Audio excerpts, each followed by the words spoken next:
You know, I spend the whole day working as a chef. I cook in a professional kitchen and I cook for thousands of people every day. When I come home, all I want to do is unwind and watch some TV.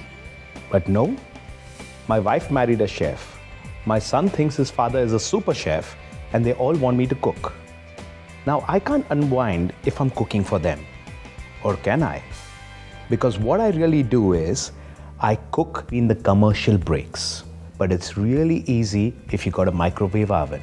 Now, what I have done today is I managed to combine a couple of culinary techniques and prepare this awesome chicken and red wine.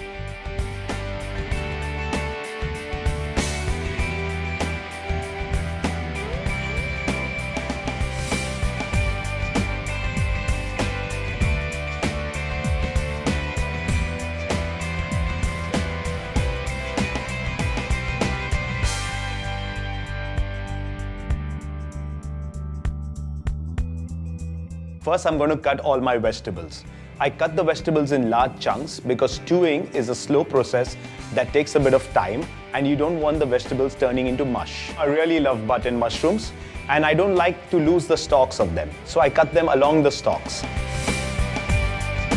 Many people don't know that you can actually saute or fry onions in a microwave. I'm going to drop olive oil in a bowl, stick in some chopped onions, stir it once before I put it in the micro.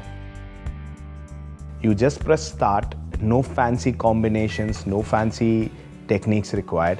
Just switch it on, high power, 45 seconds, you're done. Now to these onions, I'm going to add the rest of the vegetables, carrots, French beans, mushrooms, add 150 grams of peeled potatoes. The chicken looks appetizing even before it's cooked. So I'm going to sprinkle on some salt, some pepper and eat it raw. No, actually, we're going to cook it. I'm using Italian macaroni. You could choose to use elbow macaroni or any other pasta if you like. Now I'm going to add in the tomato puree. I've got some wine here. You need only 150 ml for the dish. The alcohol all evaporates, it's just the flavor that's left behind. Now I'm going to cover it with cling film. Well, by now you know that the casserole looks absolutely fantastic.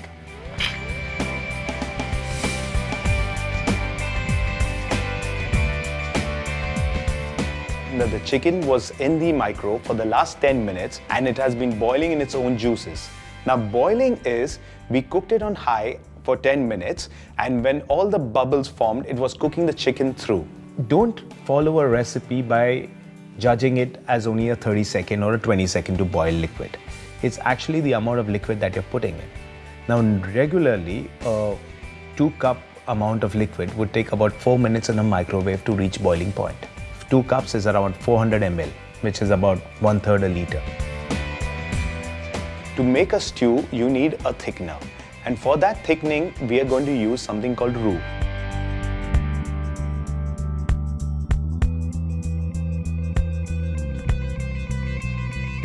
Now to do this, what we have done is I'm flavoring the butter with some bay leaves and black peppercorns and I'm putting it in the microwave for 45 seconds. So when the butter is melted, I'm going to take it out from the micro and mix in the flour and stir it till it forms a thick paste.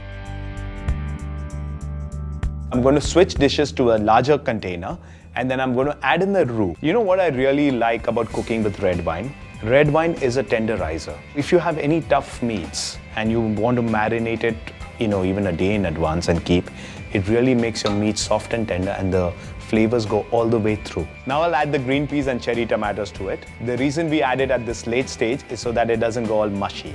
And I'm going to put it back in the micro for another 10 minutes. You know, when you cook in a microwave oven cooks from the inside out. So what happens, it tends to dry most of the dishes. We have made this dish, which is essentially a stew cooked in a lot of liquid.